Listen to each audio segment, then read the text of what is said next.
Hey, what's up, my fellow YouTubies? Alright, so, a couple of days ago, I had actually, gotten out of the theater seeing AntMan and the Wasp, Quantumania, and, once again, I am kind of behind schedule on, where I had put some of these movie reviews, but, I actually haven't done a movie review for an MCU movie in, I would say, it feels like it's been about, like, 7 months since I did the one for Thor: Love and Thunder, so, now getting back to this seems pretty fun. Should be interesting because mostly because I feel like a lot has changed, like going up, coming off of MCU Phase 4, and just to be honest, I haven't been as big of a fan of Phase 4 of the MCU. At least like when it was first going on about, at least before the last couple of films came out. Spider-Man No Way Home, I would say, is obviously the high point of MCU, of Phase 4 of the MCU,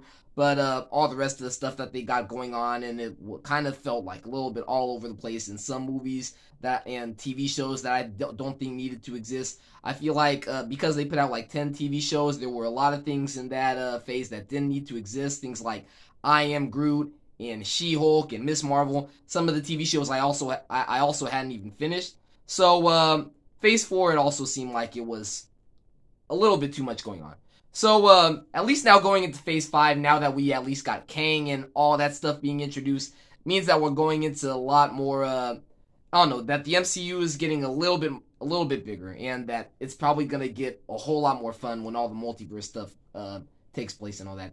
Anyway, we're talking about Ant-Man and the Wasp: Quantumania. So this one was actually a whole lot of fun when I had just seen it in the theater just a couple of days ago. Just because, I mean, Ant-Man himself has always been just the most light-hearted character in the MCU, and especially because what makes it even better is that Paul Rudd is technically playing himself as a superhero, because he has a bit of Scott Lang pretty much has Paul Rudd's personality, so Paul Rudd can just naturally be funny whenever he's on the screen and just like be engaged in the role, because he's kind of playing himself as a superhero a little bit, because Scott Lang is a sweet guy just like Paul Rudd is, and that just adds in, like, allows it to have the Ant-Man movies to have their usual spin on the humor and stuff like that, and just the little antics and antics.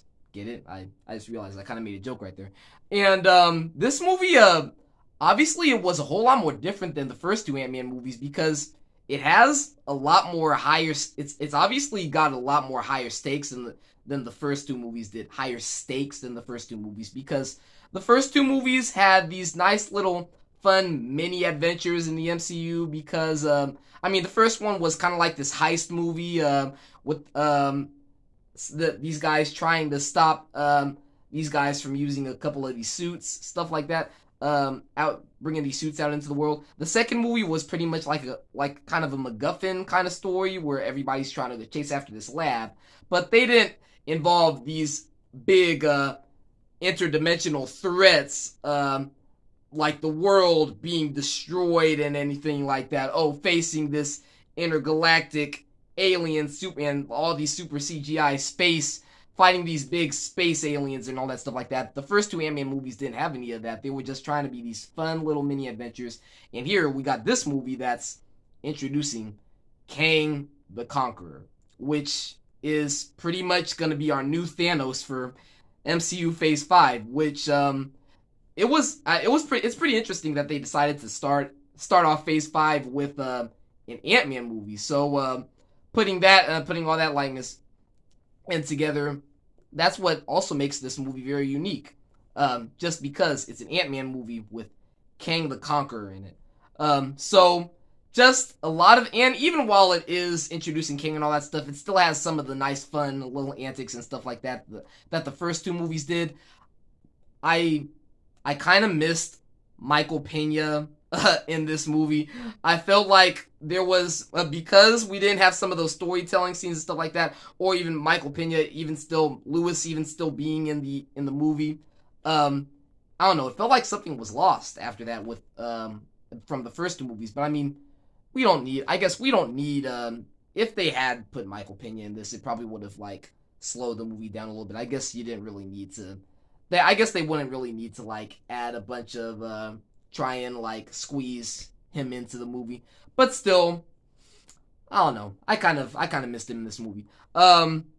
It was there's a couple of still nice threads in here. I mean, it was nice that they had nice seeing Cassie much older now and being a part of the Ant-Man crew and fighting in this tiny little Ant-Man suit. There was some fun to be had with her learning how to Scott teaching her how to do the jump punch kind of moves and all that stuff like that, and just interesting actually seeing Cassie going into that same it's kind of that same similar thing with the Iron Man and Spider-Man thing. Now Cassie is kind of in that Spider-Man position of learning to be a hero and all that stuff like that.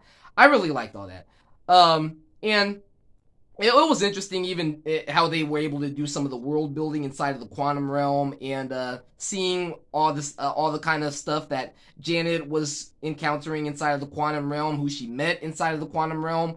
There was one little waste of Bill Murray's character that I had noticed inside of the movie. I felt like because he's Bill Murray being in an Ant-Man movie, you'd think that there would be a lot more fun with him and all the sarcasm and all that, but he only got like 2 minutes, I believe like 2 or 3 minutes of screen time, so kind of a disappointment. There are a couple of things in this movie that disappointed me a little bit. Wish I gotten to see a little bit more of, but still a lot of fun. I liked all the world building that they did inside of the quantum realm, and even introducing Kang in and of itself was pretty incredible. Also, I guess I should have mentioned this was pretty interesting. Some of my friends had already told me about this, like teased me about like some of the possibilities and stuff like that. And I know it was already kind of teased all out that they did inside of the rumors and speculation, but Modoc was in the movie, which I actually didn't think that would actually be possible, just because I feel like doing Modoc in live action is kind of a little bit tricky. It's not the easiest thing to do. Not the easiest thing to do, because you think just this guy with a head for a body, seeing that in live action, that's just not something that you would see easily in live action, and it would kind of look a little bit goofy, like, and it still did even when he showed up in this movie. I mean, it's hard to talk about. I mean, if you hadn't seen the movie, I'm not going to talk too much spoilers about Modoc. It's hard to talk about Modoc without there being spoilers, but he does tie into one of the characters from the first couple of Ant-Man movies. But I don't know. He still looked pretty goofy even when they finally brought him into live action. I mean, every time he showed up on the screen, my mom was laughing at him every time he was on the screen. So, I mean, even though I never thought it would be possible to get Modoc inside of the MCU, we still finally got it. Once again, Modoc was actually another disappointment inside of this movie. I feel like they kind of wasted him in the third act with what they do with him. Little spoilers, actually, they killed him off. But it was still interesting, at least seeing him inside of this movie and even a couple of other elements in this movie. It was a whole lot of fun in general. I actually got a little bit surprised when I saw this movie's Rotten Tomatoes score, because I actually saw the Rotten Tomatoes score, and unfortunately it was spoiled for me before I even watched the movie. But I don't know. I feel like this movie actually, I don't know if maybe they thought it was too much of a disappointment as an introduction to Phase 5, but I can't really see as much of the bad inside of this movie. I mean, it had some of the obvious flaws. Obviously, I just mentioned some of the stuff that I was disappointed about. But I still think it was a fun adventure, a great heist movie. Not a heist movie, a great adventure inside of the quantum realm. And just makes me, gets me all the enjoyment I want from Ant-Man and Scott Lang and Paul Rudd, all in and of itself. Could have gotten a little bit more of a character arc for Scott Lang, I feel like, but it was still a very fun movie and a nice introduction to Phase 5. Anyway, let me know what you think, what you thought of the movie down in the comments below, and remember to like and subscribe, and just maybe even share your ranking of the Ant-Man movies if that's kind of the kind of stuff that you dig. And I will see you next time. Goodbye.